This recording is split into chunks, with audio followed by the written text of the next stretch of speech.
Bonjour et bienvenue. Aujourd'hui, nous allons explorer ensemble les enseignements clés du livre La psychologie de l'argent de Morgan Housel. Ce livre est un ouvrage révolutionnaire qui change notre manière de voir la richesse et l'investissement. Restez avec nous jusqu'à la fin, car chaque leçon apporte une perspective unique et essentielle.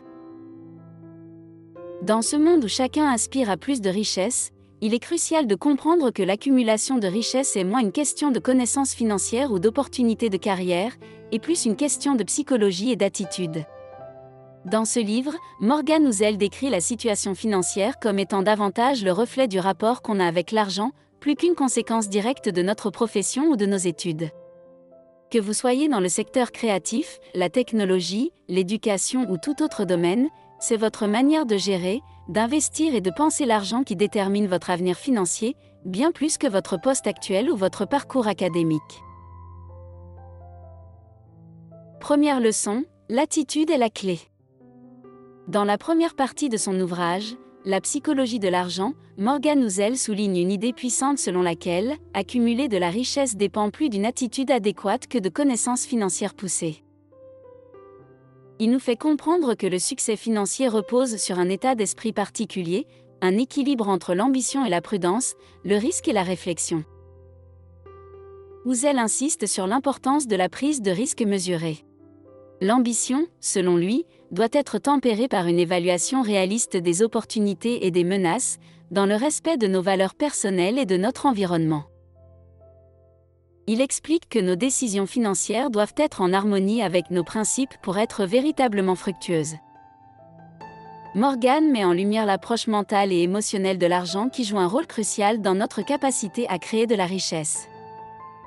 En alignant nos objectifs financiers avec nos valeurs et en équilibrant soigneusement risques et opportunités, nous ouvrons la voie à un succès financier durable et significatif. Deuxième leçon, ne cherchez pas à imiter aveuglément les succès financiers d'autrui. Morgan Housel aborde un point crucial souvent négligé qui est la singularité des parcours financiers. Il met en garde contre la tentation de copier aveuglément les stratégies de ceux qui ont réussi, soulignant que chaque succès financier est le fruit d'un ensemble unique de circonstances, de décisions, et même de chance. Cette deuxième leçon est un rappel que ce qui fonctionne pour une personne peut ne pas être applicable ou bénéfique pour une autre. Housel nous encourage à réfléchir à notre propre situation, à nos objectifs et à nos valeurs. Par exemple, un entrepreneur peut trouver sa réussite dans l'innovation et la prise de risque, tandis qu'un autre peut prospérer grâce à une approche plus prudente et méthodique. L'important est de reconnaître que le chemin vers la richesse n'est pas universel. Il nous invite à considérer nos propres expériences de vie, notre tolérance au risque, et nos aspirations pour définir une stratégie financière qui nous est propre. Cette approche personnalisée, alignée sur nos objectifs personnels et notre réalité, est plus susceptible de mener à un succès durable et satisfaisant que la simple imitation d'un modèle externe. En somme, cette leçon de Housel est une invitation à l'introspection et à l'autonomie dans nos décisions financières. En comprenant et en acceptant notre unicité, nous pouvons tracer un chemin financier qui nous est propre, en phase avec qui nous sommes et où nous voulons aller. Troisième leçon, modérez vos désirs. Ici, il traite d'un aspect souvent sous-estimé de la finance personnelle, à savoir la maîtrise des désirs. La troisième leçon porte sur l'importance cruciale de vivre en dessous de ses moyens pour une gestion financière saine. Housel explique que la capacité à modérer ses dépenses est souvent plus bénéfique pour l'accumulation de richesses que la simple augmentation des revenus. Cette leçon va à l'encontre de l'idée répandue selon laquelle gagner plus d'argent est la solution ultime à nos problèmes financiers. Il illustre ceci en abordant le piège du plus de revenus égale plus de dépenses. Ce cycle, où l'augmentation des revenus entraîne une hausse proportionnelle des dépenses, empêche l'accumulation de richesses et la sécurité financière à long terme. Au lieu de succomber à la tentation constante d'augmenter son niveau de vie, Housel encourage à établir et maintenir un style de vie soutenable, indépendamment des augmentations de revenus. Cela implique de résister à l'envie constante de consommer plus, en privilégiant l'épargne et l'investissement. En définitive, cette leçon souligne que la vraie liberté financière et la construction d'une richesse durable viennent moins de ce que l'on gagne que de ce que l'on garde. En adoptant une approche prudente et réfléchie de la consommation, on se donne les moyens de sécuriser son avenir financier et d'atteindre ses objectifs à long terme. Quatrième leçon, arrêtez de vous comparer aux autres. Sur ce point, Morgan Housel attire l'attention sur un piège commun dans notre rapport à la richesse, la comparaison incessante avec les autres. La quatrième leçon du livre aborde l'importance de se détacher de cette tendance à se mesurer aux autres, surtout en matière de richesse et de succès. Il explique que cette habitude de toujours vouloir se comparer peut conduire à des dépenses superflues, motivées par le désir de paraître aussi réussi ou aisé que les autres. Il met en lumière le fait que la course pour vouloir impressionner les autres est souvent une quête sans fin et insatisfaisante.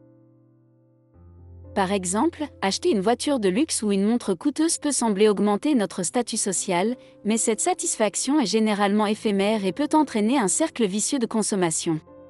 Au lieu de cela, Housel conseille de concentrer nos efforts et nos ressources sur ce qui nous apporte une réelle satisfaction et un bonheur authentique. Cela peut varier d'une personne à l'autre. Pour certains, cela pourrait être d'investir dans des expériences, des loisirs, ou l'éducation de leurs enfants, tandis que pour d'autres, cela pourrait signifier la réalisation de projets personnels ou professionnels. Cet enseignement nous invite à réévaluer nos priorités et à nous concentrer sur notre propre définition du succès et du bonheur, plutôt que de nous laisser entraîner dans une compétition superficielle. En vivant selon nos propres standards et non ceux imposés par la société ou notre entourage, nous pouvons trouver une satisfaction plus profonde et durable. Cinquième leçon, le vrai luxe de l'argent est la maîtrise de votre temps. La psychologie de l'argent nous offre une perspective enrichissante sur ce que signifie véritablement la richesse. Au cœur de ce cinquième conseil se trouve l'idée que le plus grand luxe offert par l'argent n'est autre que le contrôle sur notre propre temps. Cette conception nous incite à repenser l'utilité fondamentale de l'argent. Plutôt qu'un simple moyen d'acquérir des biens, l'argent devrait être envisagé comme un outil pour accroître notre liberté personnelle.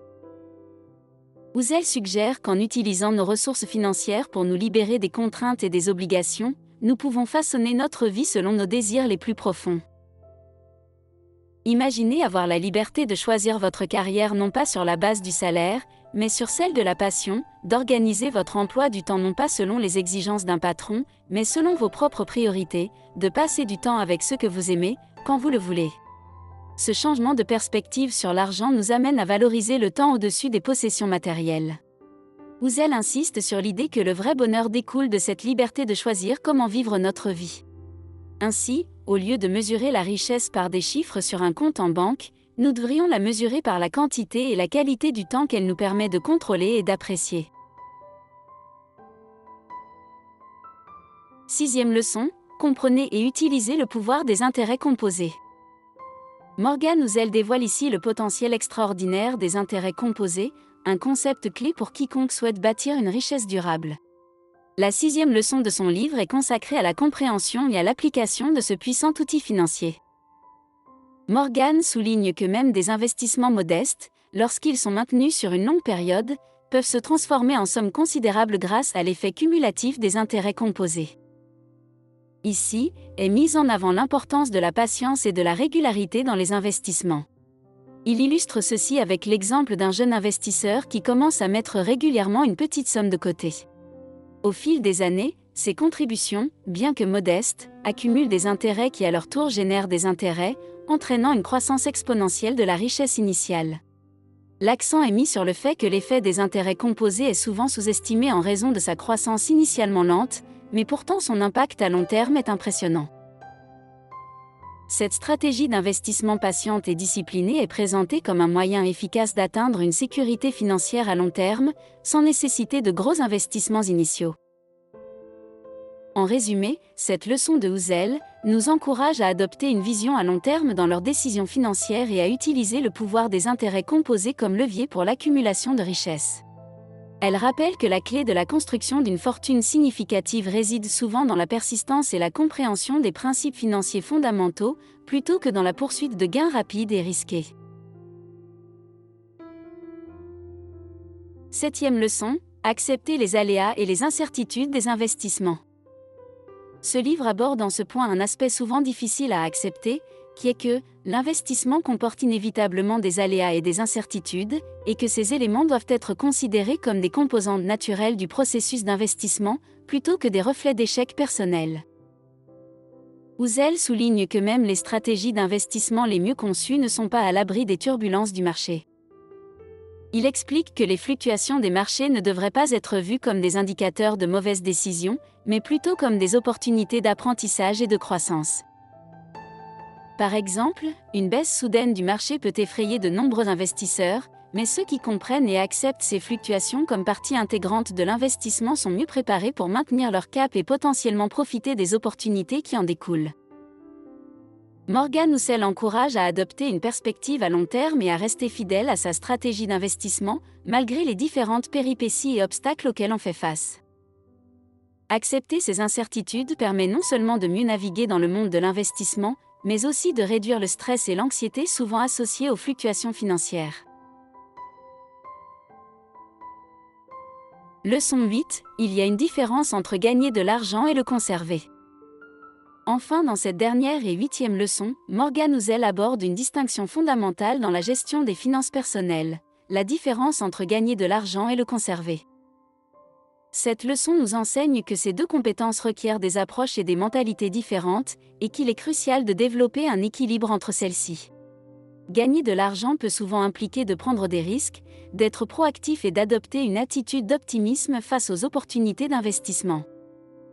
Cela peut signifier lancer une entreprise, investir dans des actions à fort potentiel de croissance ou saisir des opportunités de marché. Cependant, cette même approche peut s'avérer risquée lorsqu'il s'agit de conserver cet argent. Ici, la prudence, une saine méfiance et une stratégie de diversification deviennent essentielles. Il souligne le fait que conserver de l'argent nécessite souvent de résister à la tentation de suivre les dernières tendances ou de prendre des décisions basées sur des émotions ou des rumeurs. Il encourage à établir un plan financier solide, à mettre en place un fonds d'urgence, à diversifier les investissements et à être constamment conscient des potentiels risques. En somme, cette leçon nous invite à développer une double compétence, être audacieux et innovant pour gagner de l'argent, tout en étant prudent et réfléchi pour le conserver. Cet équilibre, entre la prise de risque et la prudence, entre l'optimisme et une méfiance judicieuse, est clé pour atteindre une sécurité financière durable et éviter les pièges de la volatilité et de l'excès de confiance. La traversée des enseignements de Morgan Housel dans son livre « La psychologie de l'argent » nous amène à une conclusion profonde et claire. La véritable richesse réside moins dans l'accumulation de possessions matérielles que dans la manière dont nous percevons et utilisons notre argent. Ce périple à travers les différentes facettes de la finance personnelle nous montre que l'argent, plus qu'un simple moyen d'acquérir des biens, devrait être considéré comme un outil pour réaliser nos aspirations les plus sincères et vivre une vie alignée avec nos valeurs et nos passions. Cette exploration nous a révélé que notre relation avec l'argent est intrinsèquement liée à notre état d'esprit, nos attitudes, et la manière dont nous abordons la vie. L'argent, lorsqu'il est utilisé judicieusement, a le pouvoir de libérer des potentialités, d'ouvrir des portes vers de nouvelles opportunités, et de créer un sentiment de sécurité et de bien-être. Cependant, il ne devrait jamais être une fin en soi, mais plutôt un moyen d'atteindre un équilibre et un épanouissement personnel. Si les leçons tirées de ce livre vous ont inspiré et donné matière à réfléchir, nous vous invitons à rester connectés pour plus de découvertes enrichissantes. Merci de bien vouloir vous abonner et d'activer les notifications pour ne rien manquer de nos futurs contenus. N'oubliez pas non plus de consulter les ressources supplémentaires que nous avons compilées pour vous dans la description ci-dessous. À très bientôt pour un autre livre aussi passionnant que celui-ci.